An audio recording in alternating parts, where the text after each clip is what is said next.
Resilience as a strategic planning goal.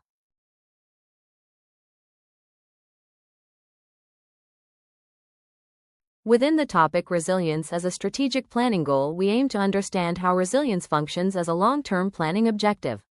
This means looking beyond short-term responses to hazards and considering how communities and landscapes can adapt and thrive over time, even in the face of uncertainties and disturbances. Second, we will explore resilience frameworks and indicators in strategic plans. This involves learning how resilience can be measured, monitored, and incorporated into planning processes through specific indicators, helping decision-makers assess strengths, vulnerabilities, and opportunities. Finally, we will identify governance and community dimensions of resilience planning. Effective resilience is not only about technical solutions, it also depends on institutions, policies, stakeholder participation, and social capacity. Understanding these dimensions is essential for designing strategies that are both practical and socially supported. Together, these objectives provide a foundation for applying resilience thinking in real-world planning and management contexts. Key concepts are based on the related terms: resilience, sustainability, adaptive capacity, and transformation. Sustainability traditionally focuses on maintaining systems over time without compromising future needs. It emphasizes stability and the efficient use of resources with a view to future generations. Resilience, on the other hand, refers to adaptive capacity, the ability to absorb shocks and crises, learn from them, and adapt to future threats. Adaptation and transformation are key. Resilience does not mean simply bouncing back, but bouncing forward, enabling systems to evolve under changing conditions. Resilience and sustainability are thus mutually reinforcing through adaptive capacity, which allows systems to respond flexibly to change and transform when necessary. For example, after a devastating flood, it is not desirable to restore buildings and landscape structures to their previous state. Instead, restoration should ensure that the arrangement of buildings and landscape elements is resistant not only to flooding but also to drought, heat islands, and other future risks. Strategic foresight involves anticipating future risks and uncertainties through scenario planning and trend analysis. It shifts planning from reactive to proactive, allowing communities and organizations to prepare for emerging challenges before they become apparent. This concept is essential for resilience because it promotes long-term adaptability rather than short-term solutions.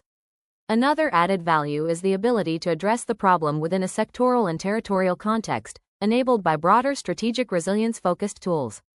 Urban resilience frameworks provide municipalities with structured approaches to anticipate, absorb, adapt to, and recover from shocks and crises, whether environmental, social, or economic. Examples include the United Nations Office for Disaster Risk Reduction Sendai Framework, which focuses on disaster risk reduction, governance, and preparedness, and the Rockefeller Foundation's 100 Resilient Cities, 1OORC, initiative, which emphasizes holistic urban resilience by integrating physical, social, and economic dimensions.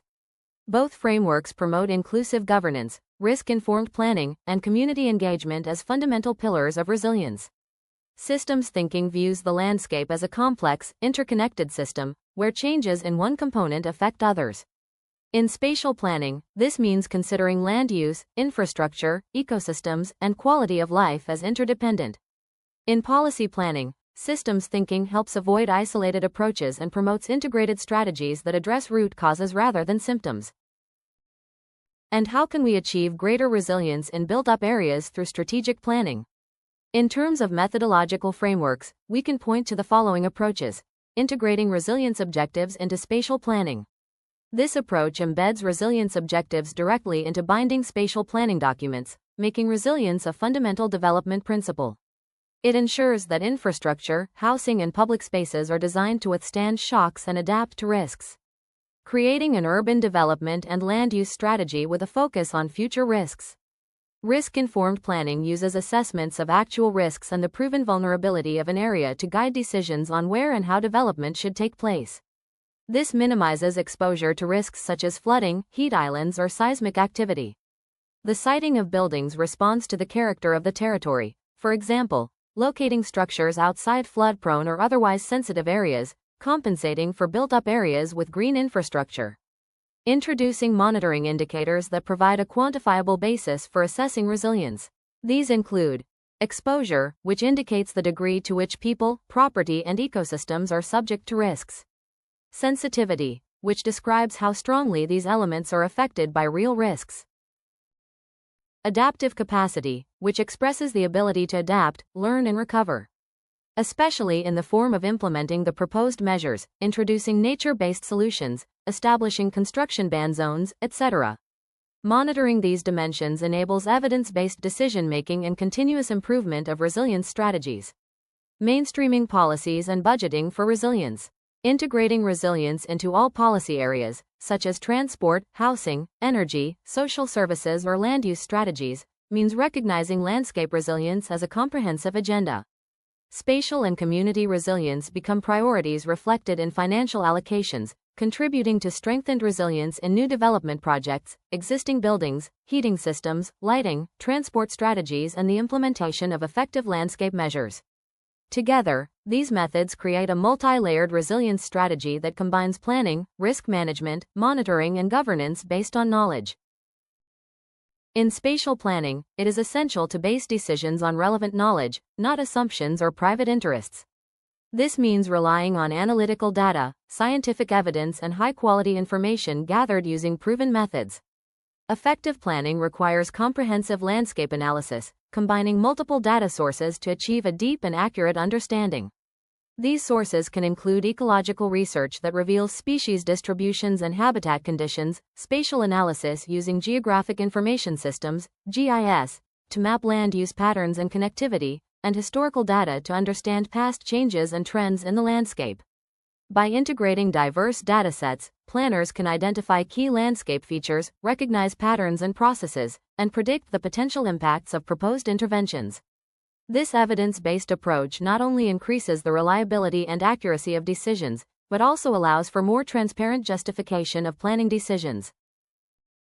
Ultimately, basing decisions on knowledge supports sustainable and responsible landscape management, reduces risks, and helps balance environmental, social, and economic objectives. To maintain relevance and accuracy, it is important to implement ongoing monitoring and adaptive management. Landscapes and environmental conditions are dynamic, new information and changing circumstances can emerge unexpectedly. By regularly monitoring results and updating management strategies, planners can respond flexibly and effectively to emerging challenges.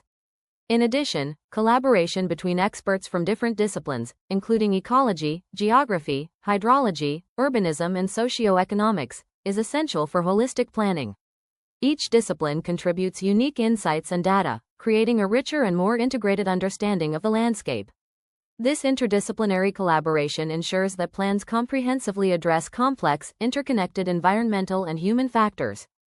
Participatory approaches and the involvement of local communities are also important. Broadly speaking, two approaches to strategic planning can be distinguished: top-down and bottom-up. Combining them can strengthen adaptive capacity and improve climate change adaptation planning. The impacts of climate change are felt at the local level, but effective adaptation requires collaboration across levels. Top-down approaches bring strategic vision and resources, while bottom-up approaches ensure local relevance and community empowerment. Building adaptive capacity requires more than just technical solutions. It depends on social learning, knowledge sharing, and networking that connect stakeholders across levels of governance. Top-down planning can overlook community needs, local impacts, and the limited ability to implement one-size-fits-all approaches at the local level. Bottom-up planning, on the other hand, can lack strategic scope and linkages to other activities in the context of broader territorial relationships. Integrating both approaches combines their strengths and mitigates their weaknesses. Among the concepts that integrate bottom-up approaches are those based on measuring and assessing urban resilience. We perceive natural hazards as critical factors, particularly in densely built environments where their impacts threaten human life, health, and property. This is why the concept of urban resilience is most frequently discussed. Urban resilience can be understood as a dynamic, evolutionary process grounded in proactive principles. It represents more than a technical reaction to an already occurring disaster. It emphasizes place-specific strategies aimed at strengthening local communities and adapting to potential, environmental and non-environmental, risks. Local-level initiatives, bottom-up approach, play a key role in supporting resilience through social innovation, enhanced stakeholder cooperation, and knowledge-based decision-making. Their shared objective is the development of a resilient landscape capable of providing an adequate quality of life. Traditional planning typically frames resilience as a reaction to crises, e.g., floods, earthquakes. In contrast, community-centered planning views resilience as continuous adaptation to long-term stresses, including climate change and natural hazards.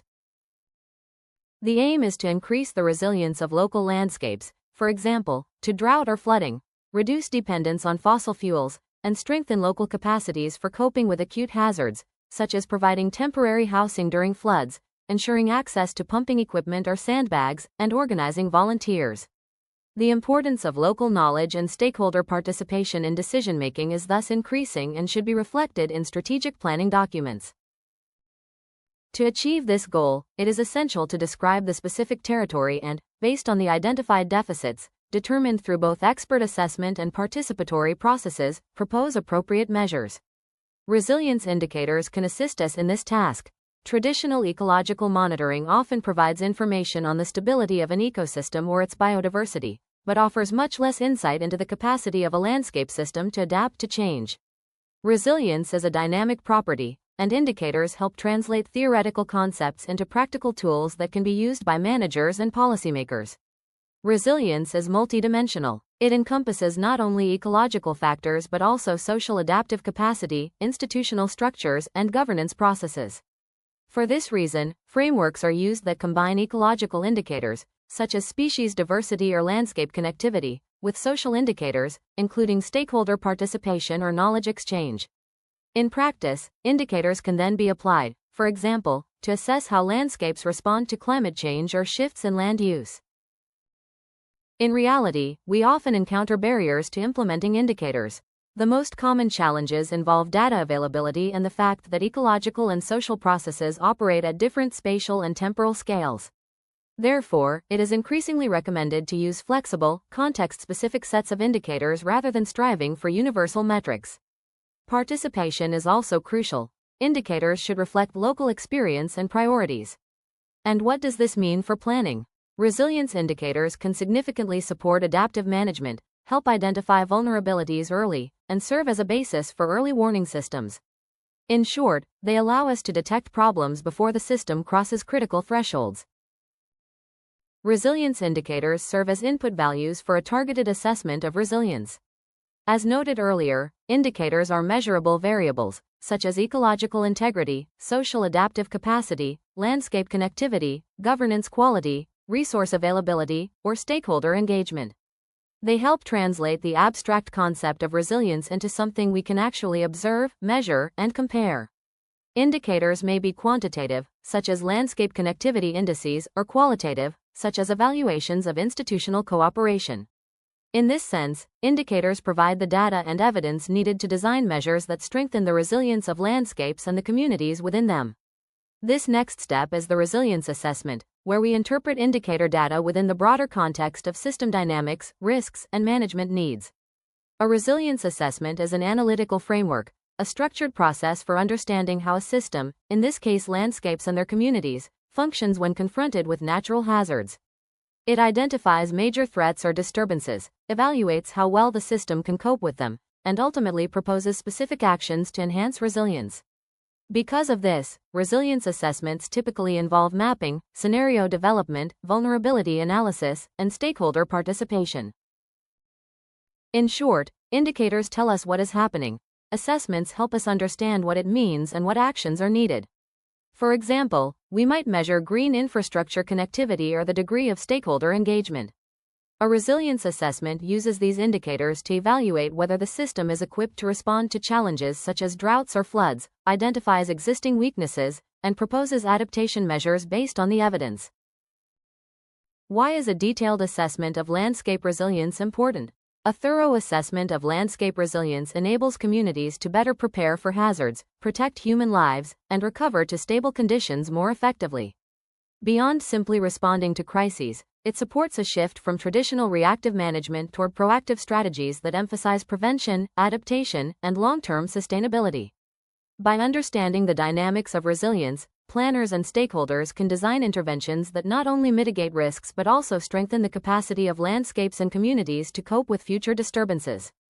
The resilience assessment process typically involves three interconnected stages: participatory modeling approaches, which engage stakeholders in defining resilience components and metrics, ensuring that local knowledge and priorities are incorporated; composite indicator frameworks, which combine multiple measures to quantitatively and qualitatively assess resilience across ecological, social, and governance dimensions; GIS-based visualization tools, which map resilience components and interactions, making complex information accessible for communication, planning, and decision-making. Modeling identifies the key components of resilience, explores their relationships, and allows prediction of potential future developments. Indicators provide a way to describe and measure resilience systematically, highlighting strengths, weaknesses, and trends over time. Visualization translates these data into clear, accessible formats, supporting informed decisions and effective communication among stakeholders. Together, these steps form a structured, integrative approach to understanding resilience, revealing where interventions are needed, and guiding targeted strategies for building more resilient landscapes and communities. We will now take a closer look at the overarching frameworks that support the implementation of urban resilience principles in different contexts.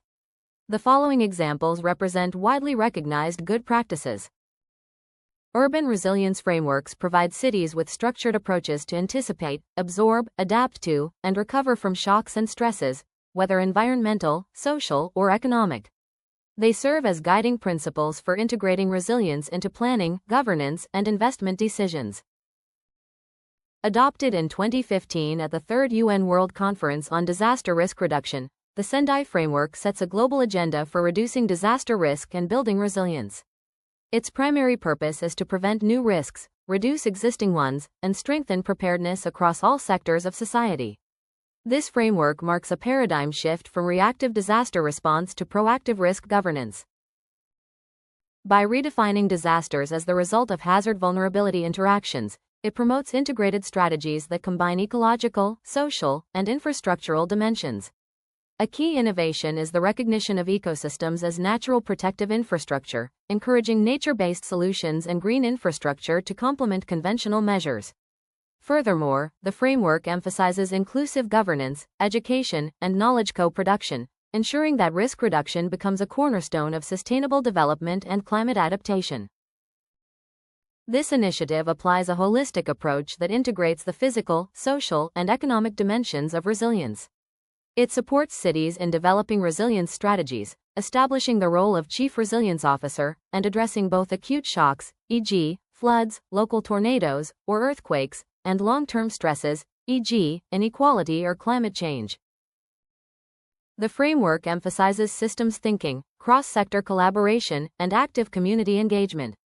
It also includes risk-informed planning based on data and foresight, inclusive governance that involves diverse stakeholders in decision-making, and the promotion of flexible and adaptable policies and designs that can evolve as conditions change.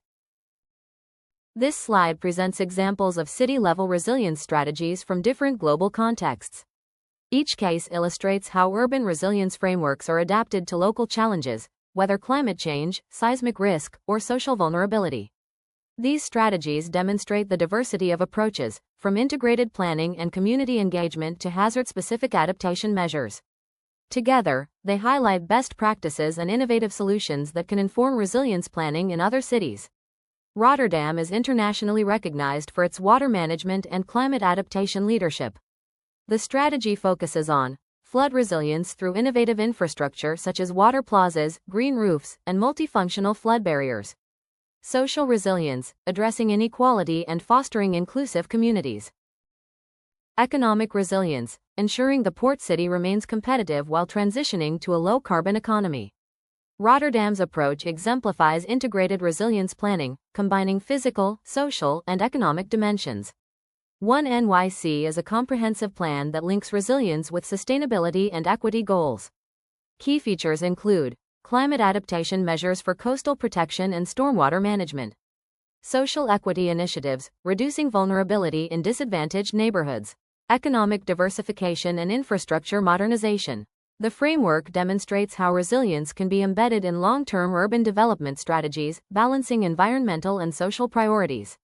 Wellington's strategy addresses its high exposure to seismic risk and climate-related hazards.